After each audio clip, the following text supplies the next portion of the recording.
Good evening. Today is Monday, May 10th, 2021, and we are in the finance meeting. It's going to be just a couple of minutes before we get started. I do need to get a quorum for this meeting, so be one moment.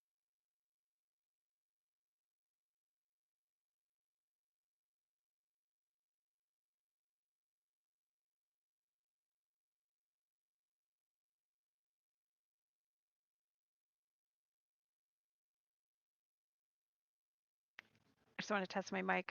You guys hear me okay? Okay.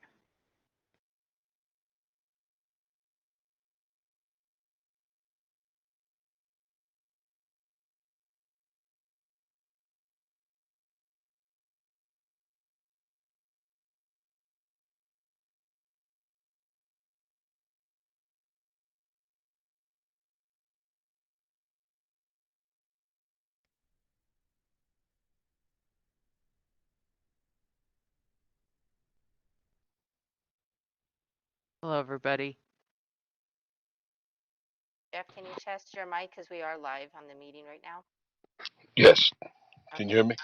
All right. I do have a quorum. I do have enough board members, so we'll go ahead and call this meeting to order. Can I get a roll call, please? Finance Committee Chair Cullen, Present. Madam Board President Galbraith, Present. Vice President Morgan, Present. Board Member Coleman, Present. Board Secretary Scott.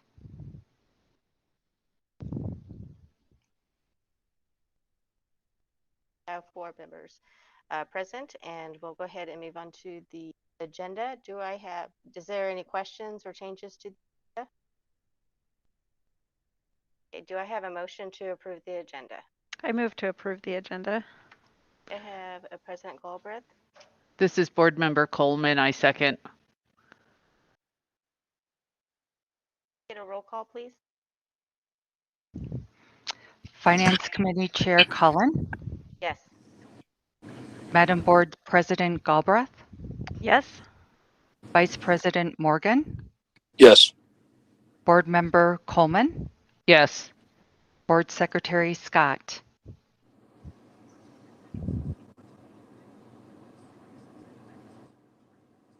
Thank you. The motion carries 4-0. Okay, we'll move on over to the business item. Consider approval of April 12th, 2021 unapproved Finance Committee minutes. Was there any changes? Any questions? Okay, do I have a I make motion for? Okay, go ahead, Jeff. no. Okay. Thank you. I make a motion to approve the minutes of the unapproved finance. I'm sorry, committee minutes 4/12/2021. And on the motion, do I have a second? This is Board Member Coleman. I second. Board Member Coleman. All right, can we get a roll call, please? Finance Committee Chair Cullen, Yes. Madam Board President Galbraith, Yes. Vice President Morgan, Yes. Board Member Coleman, Yes. Board Secretary Scott. All right, the minutes move 4-0. Thank you. And we'll go ahead and consider approval of May 3rd, 2021 unapproved Finance Committee minutes. Did anybody have any questions or changes? Okay, do I have a motion for approval? I make a motion to approve the May 3rd, 2021 unapproved financial committee minutes. Okay, I have Committee Vice Chair Morgan on the motion. Do I have a second? I second. I have President Galbraith. The second, can we get a Finance Committee Chair Cullen,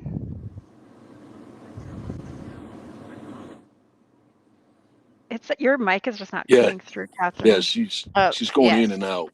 Okay. Can you hear me now? Finance Committee Chair Cullen, Yes. Madam Board President Galbraith, Yes. Vice President Morgan, Yes. Board Member Coleman, Yes. Board Secretary Scott. Okay, passes 4-0. Let's go ahead and move on to the monthly finance reports. And Arlene?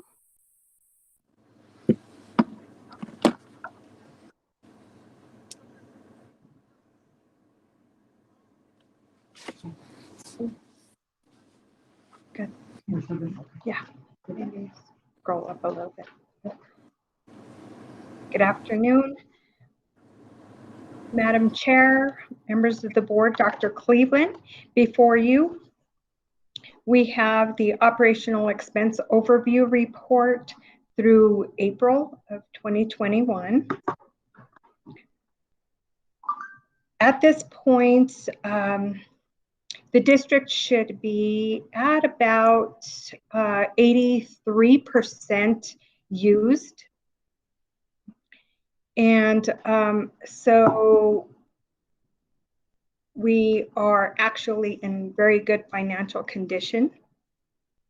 I would like to point out, though, that in the compensation and the employee benefit area, the available balance, there will be an additional 6.2 million that we will be encumbering here soon before the end of the year that will be used. Next report, Tracy.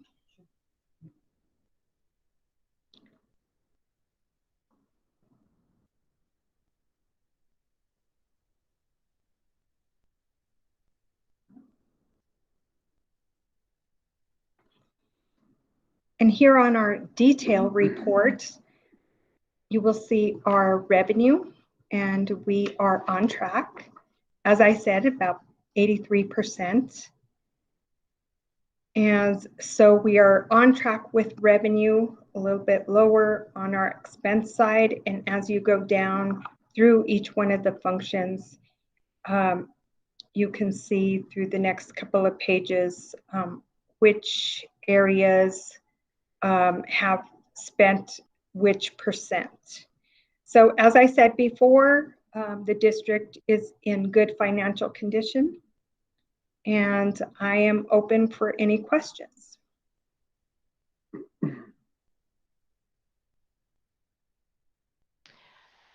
Vice President Morgan, did you have any questions? No questions. Thank you. Thank you, Arlene. Board Member Coleman, do you have any questions? President Galbraith? I'm good, thank you. Okay, thank you so much. I'm happy to see those figures that were in really good condition. That's great. You're welcome. All right. All right, and then we'll go ahead and move on to the 2021 to 22 budget update. Michael Baker. Hey, real quick, President Collin. Hello. Yes. Do we need to vote on this? It says discussion and action. Do we need to vote on this? No, not on the monthly financial reports. Okay, so just discussion then, Yeah. right? Yeah, it's really just a discussion. Okay. Okay, Madam Chair, Dr. Cleveland, members of the Finance Committee. So this evening, we will get into our 2021-22 operational budget. And so what I will be presenting this evening is a budget overview. Then from there, Heather Gabaldon will go into specifics on salaries and benefits. And then we will, open it up for questions on the entire budget.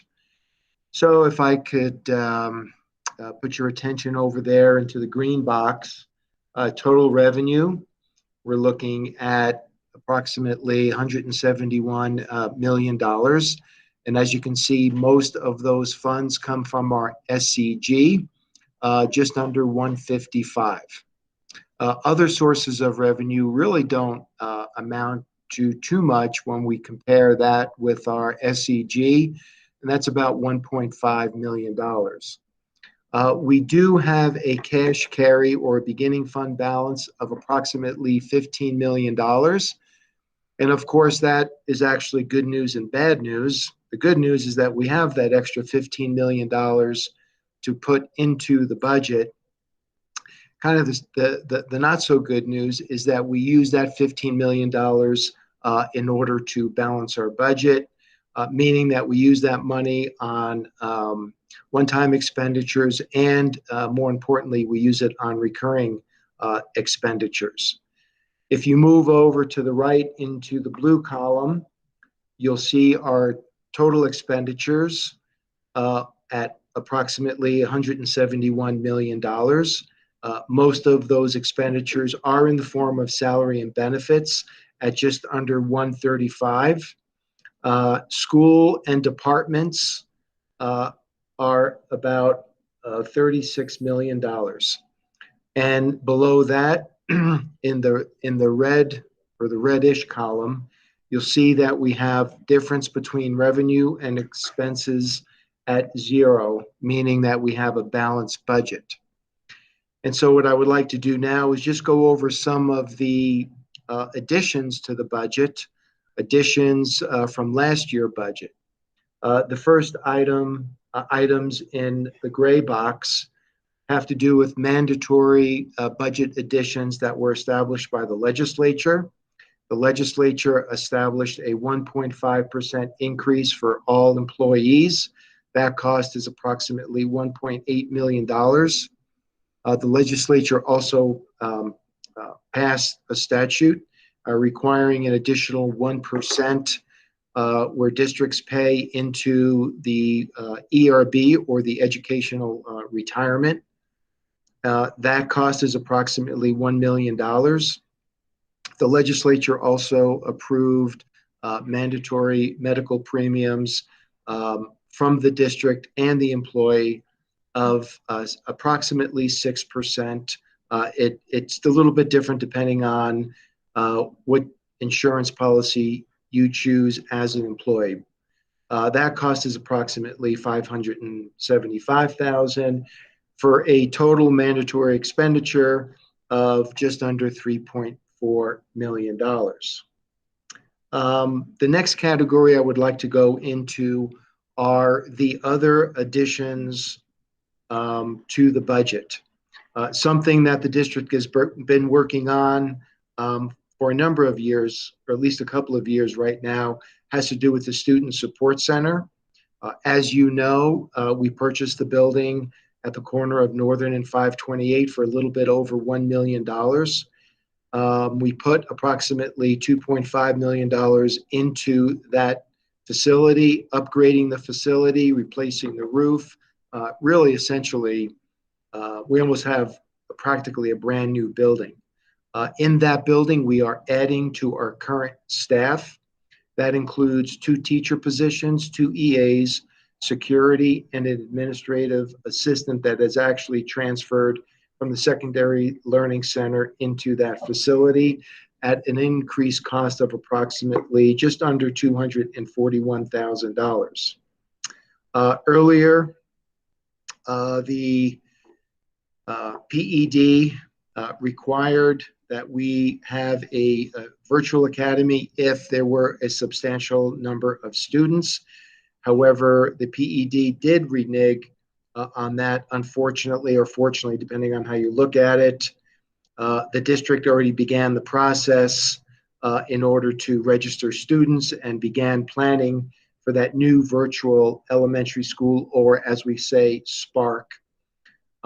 That school, including the cyber expansion, and in order to try to economize the addition to the budget, there was quite a bit of sharing that went on between both virtual schools and Joe Harris Elementary School.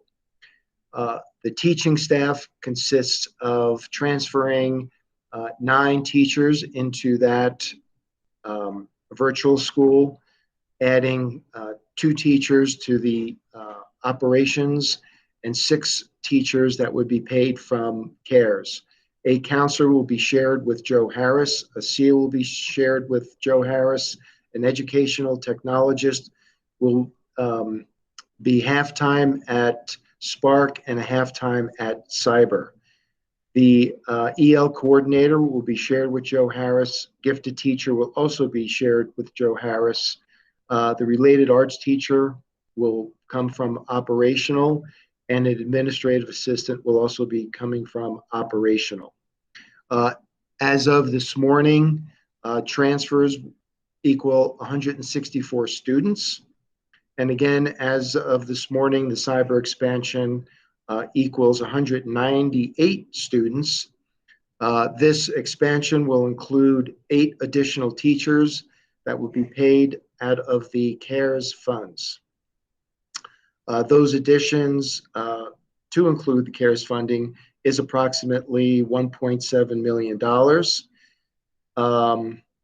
With the additions to the budget, we're looking at approximately $578,000 in operationals for the additions. That doesn't include the mandatory budget additions. The grand total on operational expenses is just under $4 million. That is a budget overview on the numbers. If you move over to the upper right, you will see the meeting dates. So right now we're reviewing it with the Finance Committee. Hopefully the Finance Committee will be satisfied with the operational budget. This evening it will go to the school board for approval. From there, the Finance Department has till May 28th, really the end of the day on the 27th, to submit the balanced budget to PED. It will come back to the school board for final board approval on June 14th. So what I will do is I am going to hand it over to Heather for Heather's analysis on salary and benefits. And then at that time, we will all stand for questions on the budget.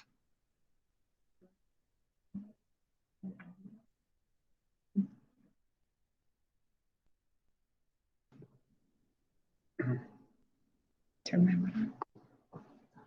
Okay. It looks good. Can you see me? Okay. Good afternoon, Madam Chair, board members, and Dr. Cleveland. I'm Heather Gabaldon, Director of Finance. The chart in front of you represents operational dollars generated by the SEG formula that is spent on salaries and benefits. It shows the percentage breakout by operational dollars spent on each category of employee. The SEG funds approximately $135 million of salaries and benefits. However, we also have additional funding sources that pay for some of our salaries and benefits. The largest of those funding sources are Title I funds, IDEA B, Medicaid, the pre-K grant, and the separate transportation funding. All of these funds account for an additional approximately $10.3 million of funding. We have just about 2,400 full-time positions. This does not include substitutes or hourly employees. Teachers make up our largest employee group. Operational funds generated by the SEG formula pay for approximately 1,100 teachers. Other funds, such as Title I, IDEA B, and the pre-K grant, pay for another 104 teachers for a total of approximately 1,230 teachers district-wide. EAs make up another large group. Operational funds pay for 293 full-time EAs, and an additional 28 EAs are paid from Title I, IDEA B, and pre-K funds. Operational funds pay for all of the district's 115 full-time guidance counselors and social workers. Medicaid pays for all of the district's 21 nurses and 21 health EAs, as well as the administrative staff that manages our Medicaid funds. We are funded separately by the state for the transportation department. We have approximately 120 transportation employees. Our transportation funding, however, does not cover the salaries and benefits of all of these employees, which is why you also see transportation expenses included on the operational chart. So that is a basic snapshot of salaries and benefits. Does anybody have any questions? No. Okay. Board Member Coleman, do you have any questions? No, but thank you, Heather. President Albert? Could you mute Vice President Morgan? Thank you. There you go. Yeah. I was waiting on you to ask me if I had a question so I could tell you no. I thought I was going to. You said right away. You said you had no questions before I Okay. asked. So I just figured that was good. All right. Okay, President Goldberg. No, I don't have any questions on that. No, thank you. Okay. All right. Thank you. So, Mr. Baker, we'll go ahead and open up for questions in reference to the budget now. Is that okay? I don't see. Right. Yes, ma'am. It's Okay. go ahead and open up for questions in regard to the budget. Okay. Board Member Coleman, did you have any questions? I do have some questions. Thank you. So in looking through this, there are a couple of different departments that I have questions about. The first being, when I look at, this is for the communications department, and I know that it's referenced that there's a bilingual stipend as a part of the budget. And so I'm just curious how many employees within the district are receiving a stipend that are identified as bilingual. I've only found the one.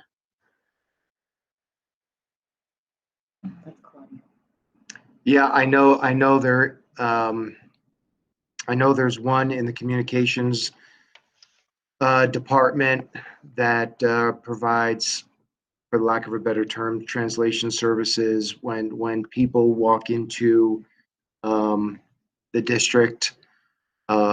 And there's also an additional one in the facility department.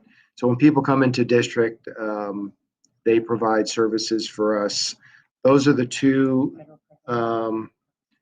that are in our departments, and then federal programs has an additional one as well. And then are also, I'm sorry. I'm sorry, also- HR also has one. HR also has one that serves in that capacity. and are all of them getting that stipend? The ones that provide the service get the stipend. Okay, I just didn't see it on, so I don't know if it's, I just didn't see it in the report. So, and so then my other questions in regard to communication are, I know that there's a chance that it could be removed, but knowing that we have all these budget cuts that we're looking at for this coming year, we've budgeted projected $25,000 for research and polling for redistricting.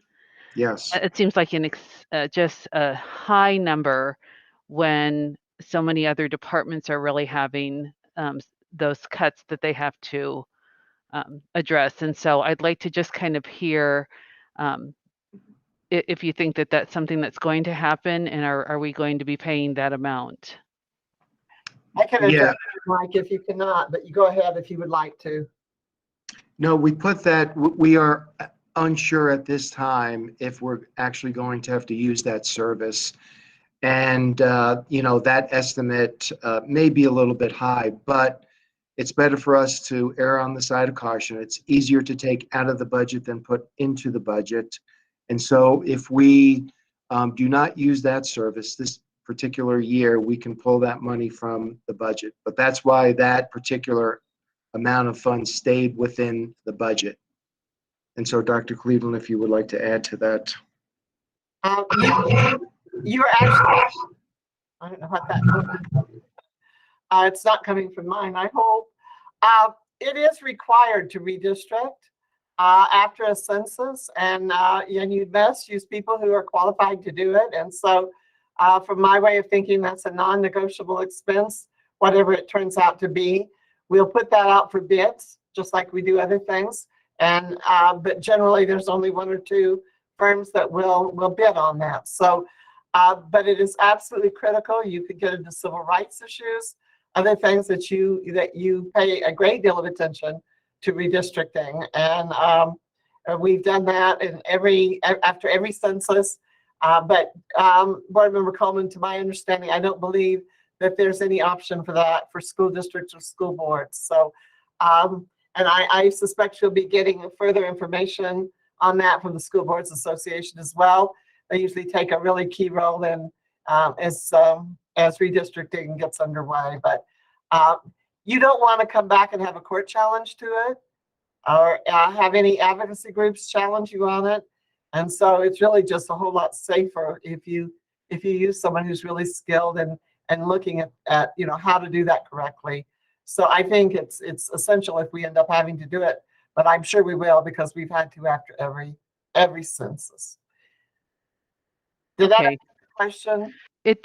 Yes, it did. So I was as I was going through, I just wasn't aware of the expense that could actually end up costing, but I appreciate the more explanation about it.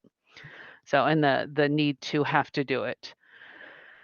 And then I can't remember from conversations in the last year when it came to memberships. And so I know that was something that we were just more aware of.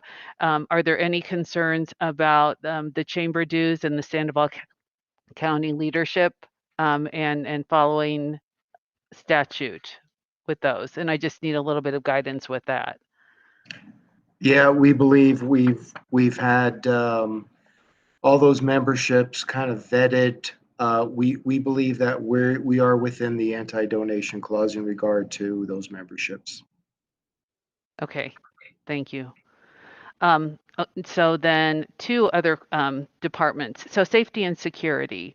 I know that in the budget there is an item for psych evaluations for applicants. But what I'd like to just kind of know is what is in place for employees and addressing, if there's something that might need to be addressed after their employees, if there's kind of an assessment or something that's been identified. So if we're doing it. Yes, Madam Chair, Dr. Cleveland, members of the board. So in the security department, the psychological evaluations are specifically for those armed security, and that's a statutory requirement from the legislature.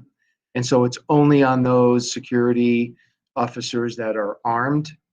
And then in the HR department, we have the employee assistance program that I will probably need after this budget process this year, to be honest with you.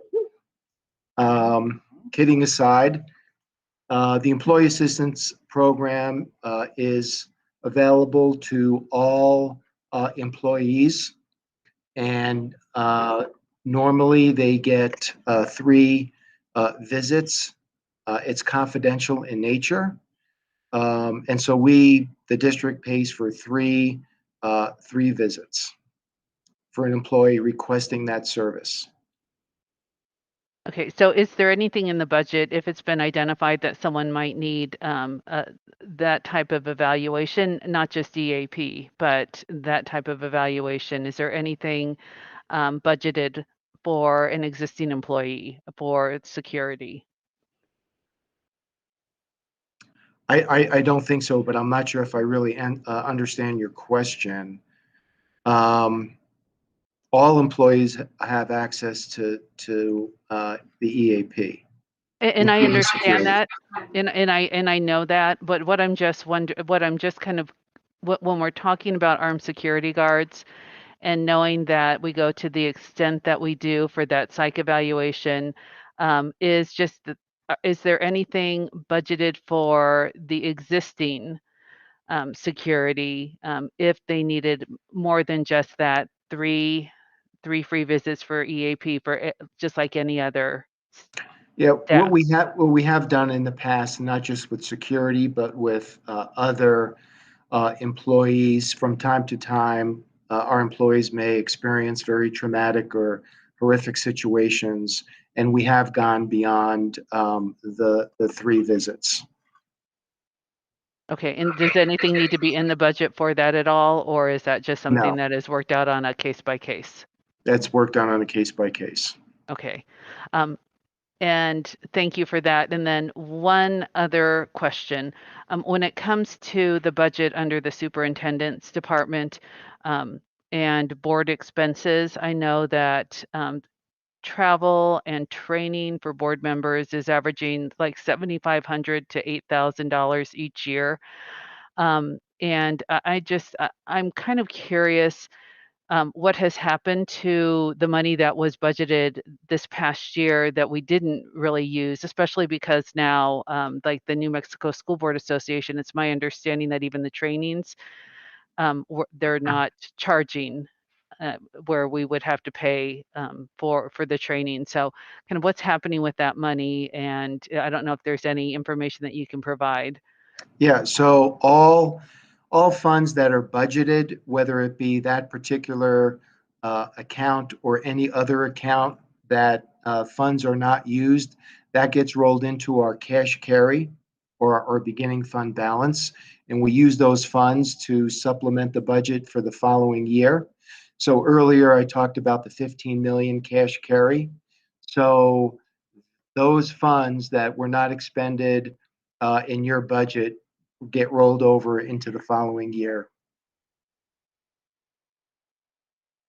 Okay, thank you. And thank you for the transparency and for taking my questions. Those are all the ones that I have at this point. President Galbraith, did you have any questions? No, I was actually going to ask a question about the cash carry, but I think I'm good now. So I'm good. Thank you. Vice President Morgan, do you have any questions? No questions. Thank you. Okay, thank you. And Mike, I did have a question. When you were going over, you were talking about the virtual school, and that had said that we need to implement that, and then you said, then the PED reneged on it. So, can you expand on that? Because we had, because you said because we already started it. Did the PED come back and say we don't have to do it? That the districts don't have to, or what was the?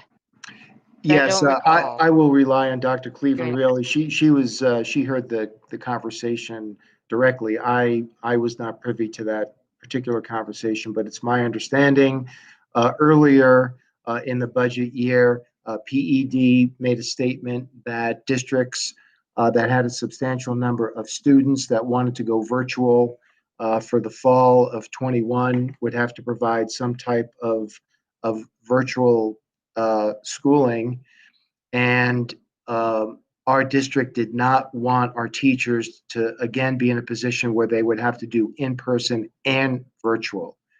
So the decision was made to move to an all virtual, thereby teachers would not have to do both. Then it is my understanding sometime later that there was a change, probably because the PED realized that it was an additional expense to districts. They weren't providing additional revenue for that, and it's my understanding that that requirement was lifted. But I will hand it over to Dr. Cleveland with the specifics on that. I think you put it pretty well. Initially, we were told we would have to do it, and then we were told we are strongly encouraged to do it. If we don't do it, then our students would have the option of leaving our district, going to a state cyber or to another school district that offers those services. One of the things that's going to be developing, we've already had some contact from other districts asking if we would be interested in their students who are not going to come back. And so we haven't even broached that. We have not thought about that or brought that to the board at all. we could not do it, but there's 400 families that have asked for virtual that would not be served. And so, and I don't believe that all of those students would stay with us. I believe many would leave to go private, charter, or the state virtual if they decide to do it. The last thing we heard was the state, and I was on the committee that discussed that with the PED cabinet, was they would not do one themselves. The one they did several years ago did not turn out very well at all. And so now probably we'll be supporting those districts who do offer it and seeing if they would like to bring students in from other districts. If, for example, small districts don't want to provide it or cannot provide it. But I think from our position, it wasn't just that we were already underway with it. It was that we had 400 families who asked for that service. And we felt like we needed to provide the service those families were asking for, rather than lose those students out of our school district and to other entities. And you know, we've done a really good job. Beth has done a great job of surveying those families and getting very firm numbers. And as you heard earlier, we've got about 400 kids that are requesting virtual services. The other piece that I think would be of interest to the board are two things.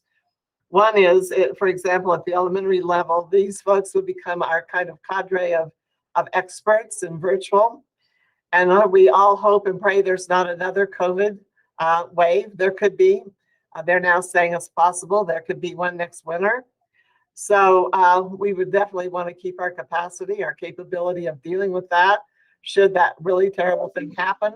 We all hope it really doesn't happen. But the board could say, no, we're not going to deliver virtual services to our students.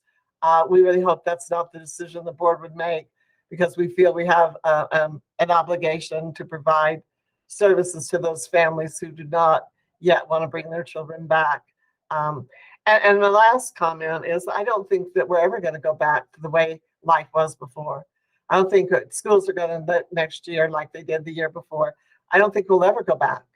I think that virtual education will remain a really key component of instruction for some children, some families. And I think we will always keep that capability. Maybe that's one of the silver linings that came out of COVID, was to be able to improve our virtual services to families and to students in our district. And not just those related to COVID now, but those that have been, you know, homebound now goes away, which used to be quite expensive. You don't do homebound anymore. You do virtual services, or kids that are in a hospital or in other kinds of environments. So we see the importance of doing both, and think that that's the better direction to go for meeting the needs of our kids. So that's kind of a little bit of rationale. Can I ask when PED had come back and said that we didn't have to do it? Because we just made this decision April 12th. Probably a week ago, maybe. Renee, I don't know if Renee or Beth remember the exact date. It just occurred. It just occurred, and certainly no longer than 2 weeks ago. So, and again, you know, what they're saying is you don't have to do it. I strongly recommended that you do. So, you know, that Right, again, and I understand that, but that was one of the things that they were pretty adamant that we had to do it, and that was what was presented to the board right. back in April, and because it was such a quick decision of having to turn around and make that decision for the board, and then it's unfortunate then PEG comes back and says they don't need to do it, and of course it's because they're not funding it. It sounds like just another thing that has been problematic this year with the state, and it keeps us really in limbo with everything. So thank you. Did anybody else have any other questions? No. Okay. All right. Mike, did you have anything else to add, or Dr. Cleveland? No, I just, it has been difficult. And I think to Mike Baker's point, I think the state struggled back and forth with really wanting to make it mandatory and seeing that some of the small districts just really couldn't pull it off very well. They'll probably use regional service centers or other ways to deliver it. I do believe we may be faced with having some other districts ask us if their children can come and be part of our district next year. Obviously, if we look at that, it would be on if we can serve our own children first, and there were additional spaces available, if that's what the board wanted to do. But I do think that there might be some small districts that will reach out and ask for our assistance in providing that service. Last comment is the board can back off of that. I mean, it's still, that's not anything you have to do. And it has not been submitted to the state, and it's certainly in the budget. I do believe that we would have some very strong parent resistance if we were not to offer the service, but that's just my take on it. Given the comments that we've had in Parent University and also in our surveys. But it does seem that we have a lot less enrollment into Spark Academy than what we had originally thought would. Because Yes. we're at what, I Yeah. would have to go back to the previous presentation, but we were looking at like, I think 600 or so that we thought that might go into that. Would that be correct in my memory? But we only have 164 going into elementary to the Spark Academy. Is that correct? I think Yes, 600. I'm sorry, the original estimate survey results was 571. Jana believed that that number was way too high. She believed it would be closer to about 250. Okay. And so having the virtual, the virtual is costing us about 1.5 million, give or take, for the virtual programs. Mhm. And that was going to be my question is the cost of doing this versus the number of students, the benefit outweighing the Yeah, cost. And if you were to take 164 students and we have kind of an average unit value, you multiply that by the actual unit cost, and then you take the direct costs. We haven't done that analysis, but and then you take, if you were to take a percentage of the employees that were shared with Joe Harris Elementary and those that were shared with the both schools, I think it would pretty much be a wash. And so the advantage, I think it's fairly cost neutral without really doing the in-depth analysis, and we can do that. But I would appreciate seeing that. And I think that, you know, then in turn, what we really need to look at is long-term impact either way, and what that would do for the district. But I would appreciate just a little bit more seeing the numbers. I sure, think there's two other factors too, and one is just the board's attitude toward parental choice, and the choices, in terms of all schools today, including school districts, including our district. We are a district of choice. Every school is a school of choice today.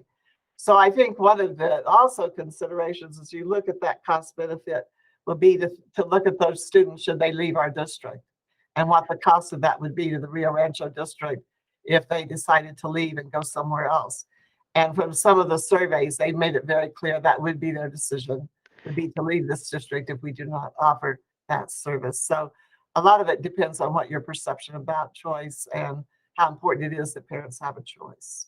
And I do understand that, but I would appreciate just kind of, looking at the numbers and then kind of thinking about that, being able to kind of see that in front of me and then kind of think about what that would mean, not just next year, but long term, and kind of having that discussion. I think that just sets the board up to make the best decision for the district, knowing all those specifics. yeah, absolutely. And I think what helps us this year is that we get to leverage the CARES budget. So that helps us actually get the program rolling. It makes the program affordable. It doesn't have such a dramatic impact on the operational. So once we get rolling with the program, actually identify the units in the program, we could drill down and do a fairly accurate cost benefit on this program. Board Member Coleman, you have your hand raised? Did you have another question? This is a different topic, so whenever we're Oh, done, I okay. just. Okay. Did you have anything else, President Goldberg? And Vice President Morgan, did you have any other questions? I don't know where he's at. Okay, so go ahead, Board Member Coleman. I know that in looking at the reports, it's hard to really kind of get a feel for things, but this is just goes back to behavioral health and the support for students. Are you able to say in general kind of how much more we have increased budget for within the different departments to support our students for their emotional well-being as for this next year? So when you talk about that, I'm assuming you're talking about counselors, social workers, uh, those items. We can put a report together specifically for you on that. Okay, I would appreciate it, and I know we're getting ready to approve the budget, but I know, and I know part of that is looking at the student support center, but I'm just curious as I've gone through and looked at the reports, it's hard to kind of be able to take all the information and just kind of see within the different departments what we're doing to just because we know how important the emotional well-being of our students are, especially with the pandemic. What we've done to quote unquote beef up those services for our students. So if you could, that would just be great. Would be very much appreciated. Sure. Okay, and Vice President Morgan, are you on the phone now? I see a phone number that's floating around, but I'm not sure it's Vice President Morgan. Okay, so I don't hear him. So we'll, since there's no other questions, and I think Mr. Baker and Dr. Cleveland, you're all done. Can I say, I just no. wanted, okay. Just go ahead. You can't see what I'm doing no, I'm just teasing. Look, there's my arm. No, I'm just teasing. I just want to say that I really have appreciated all the years, Mike, in working with you and the budget and the transparency and your just taking the different questions and I don't really understand how much kind of goes on behind the scenes, but I just have to say to you and your department, I'm really, really appreciative and have a whole different understanding of things as a result of what you've shared with us over the years. So thank you so much. I appreciate that, but I can tell you we have a great budget and finance team with Arlene and Tracy and Heather. I tell you what, we couldn't have a better team. And so thank you for those comments. Appreciate it. Yeah, guys are wonderful, and Tracy's always just gets right on there and gives us our comments, our information on our comments. So I really appreciate it. All right, we'll go ahead and move on to advanced planning. We have the next finance committee meeting will be June 14th, 2021 at 4:30 p.m. And we are adjourned. Thank you. See you in a bit.